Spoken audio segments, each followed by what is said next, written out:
Proud daddy si LeBron James parang maiiyak sa field Wizards crowd sa anak ni LBJ mga idol. Kyrie Irving, no Trae Young, and even LaMelo Ball na number 1 sa fan voting. Well, before that, isa sa All-Star starters mga idol, LeBron James bumitaw ng logo 3-pointer sa first quarter kontra sa Washington Wizards. Counter ng 3-pointer naman si Jordan Poole, no Anthony Davis para sa Purple and Gold. High-scoring game for the LA Lakers, 11 points for LeBron James. Balik upuan na naman si Bronny at ipinalit sa kanya sa rotation itong si Shake Milton dahil wala pa rin si Gabe Vincent. Good start for Shake, 2 out of 2 sa field to start the first quarter, 42-29. The mga Lakers at the end of first quarter, tayang tong reverse layup sana ni LeBron James mga idol. Look at this hang time. Naimintes nga lang. Solid ang first half performance ni Rui Hachimura, 17 points in 7 out of 10 shooting. LeBron to Jackson Hayes, napakagandang pasa, wraparound pass. Age is just a number for LeBron James at dinodomina pa rin niya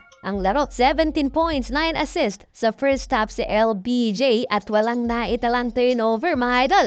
Unselfish, Sid the King at pinagbibigyan niya kanyang mga teammates. Eto mga idol, Jared Vanderbilt with the baseline tip dunk off to a LeBron missed shot. Lagpas isang buwan ang lamang ng Los Angeles Lakers, 78-45 at the half. By far, leading scorer ng Washington Wizards si Jordan Poole with 14 points pero bagsak ang shooting percentage niya, 36% lamang sa field.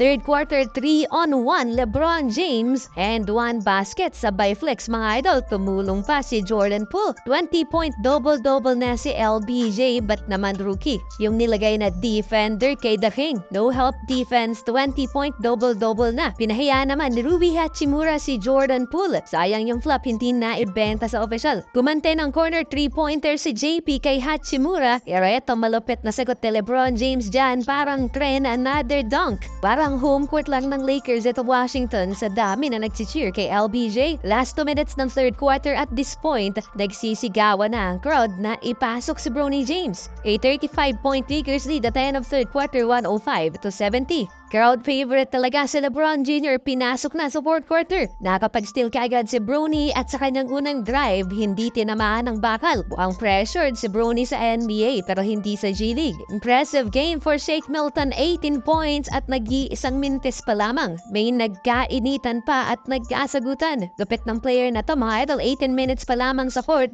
na fouled out kaagad. Second shot attempt ni Bronny James, 3-pointer, nag-airball. Bawi naman sa play na to, steal at assist kay Dalton Connect. Kailangan pa talaga ng exposure nitong si LeBron Jr. Mga idol, dinadaga sa NBA game. Another missed opportunity for LeBron, 3-pointer. Nagko-coach na si LeBron James mga idol. And finally, under 3 minutes left, Bronny James with an and 1 basket. Tuwang-tuwa ang crowd. At syempre si LeBron James parang maiiyak pa mga idol dahil it's been a while nang makapagtala ng field goal si Bronny sa NBA. Well, panalo mga idol ang Los Angeles Lakers lopsided win. So eto na ang reserba sa Eastern Conference sa paparating na NBA All-Star Game sa Bay Area. First time All-Stars Cade Cunningham, Tyler Hero, and Evan Mobley. Sa pang-miyembro sa Cavs mga idol, nagbabalik si Darius Garland, Damian Lillard, Jaylen Brown, and Pascal Siakam. For the Western Conference, first-time All-Stars Alperen Sengun, Jalen Williams, Victor Wembanyama, Jaren Jackson Jr. nagbabalik, Anthony Davis, James Harden, and Anthony Edwards. So nagdedebate na naman ang mga NBA fans kung sino yung biggest snub na yung All-Star Game.